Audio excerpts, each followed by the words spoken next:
এটা যদি একবার মনে মনে করে আমার আল্লাহ তার আমলনামায় একটা কবুল হজের সওয়াব আল্লাহ লিখে দেয়। আরেকটু জোরে বলা যাবে না, আরেকটু জোরে বলা যাবে না। মুসলমানের ছেলেরা আল্লাহর কোরআন বলেছে বিহাবিলিল্লাহি জামিআন ওয়া লা তাফাররাকু।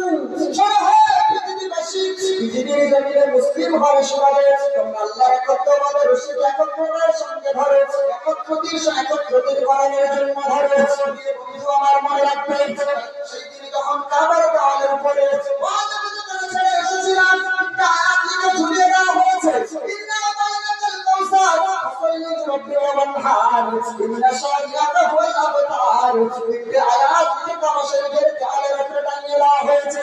তিনি করে ইমরাউল কাসের কোনকে সেখানে নিয়ে যাওয়া হয়েছে। তাহলে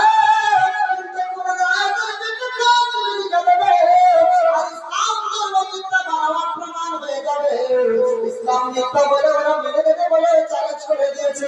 মাত্র 3টে আয়াতের নকল বানাতে পারলে, মাত্র 3টে আয়াতের জেরক্স বানাতে পারলে ইমরান কাসের বোন মুবিনা বলে কিভাবে তিনিও কিন্তু বড় লেখিকা, বড় সাহিত্যিকা, আরবি যাদের মাতৃভাষা, আরবিতে যারা কথা বলে এই আরবি বললেওয়ালা মুবিলাকে নিয়ে যাওয়া হলো কাবা শরীফের দেওয়ালের সামনে চলে গেলে আল্লাহর আয়াতের কালিমার 3টে আয়াত তিনি বারবার করে দেখলেন।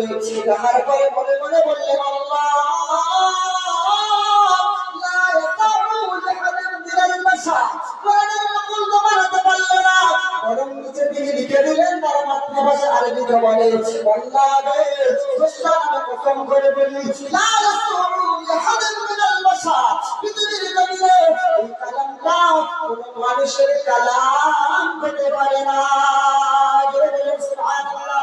আরে তাকবীর দাও জবান, আরে তাকবীর, আরে জোরে তাকবীর দাও জবান, আরে তাকবীর।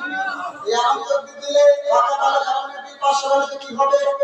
4 জন দেয় আর 10 জন 20 জন সদস্য নীরব দর্শকের ভূমিকা পালন করছে। আরে সবাই মিলে তাকবীর দেন না, আরে তাকবীর, আল্লাহু আকবার, আরে তাকবীর দেন না, আরে তাকবীর, আল্লাহু আকবার। ভাই এমনি করে এটা বলে হুজুরের যুগ আল্লাহর নবী চলে যাওয়ার 450 বছর পর। কত বছর বললাম? 450 বছর পর তখন আব্বাসী খেলাফত পৃথিবীতে প্রতিষ্ঠিত। এই আব্বাসী খেলাফতের মধ্যে যিনি সবচেয়ে বড় কবি এসেছিলেন, দেখো যার নাম হলো আব্দুল্লাহ মুকাফফা। এবার মুসলমান লেখেন একজন মাজুসি, সূর্যের উপাসনা করে, আগুনের পূজা অর্চনা করে। তো এই আব্দুল্লাহ মুকাফফা লেখকের বইয়ের নাম বলছি, যার নাম কালিলাউদ্দিন। এত বড় লেখক, এত বড় বই আমি এমনি করেছি